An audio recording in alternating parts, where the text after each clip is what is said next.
నేను ఈరోజు సడన్గా అనుకోకుండా వైజాగ్ వెళ్ళిపోతున్నాను. నేను ఎక్కడున్నాను చూడండి, కుక్కట్పల్లిలో చందన బ్రదర్స్ బస్ బుక్ చేసుకున్నాం అనమాట. బస్ ఎక్కడానికి ఇదేంటి, బస్ ఎక్కడానికి నార్మల్ బస్ అంటే వ్యాన్లు ఉంటాయి కదా, అలా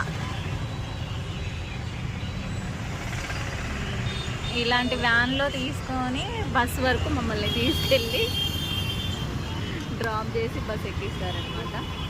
ఇప్పుడు టైం వచ్చేసి ఎగ్జాక్ట్లీ 5:30 అవుతుంది. ఓకే, చూద్దాం వైజాగ్ని కూడా ఒకసారి. చూడండి ట్రాఫిక్ ట్రాఫిక్ ట్రాఫిక్. బస్ దగ్గరికి వెళ్ళిపోతున్నాం ఇప్పుడు. భలే బాగున్నాయి కదా కర్టన్స్ అన్నీ.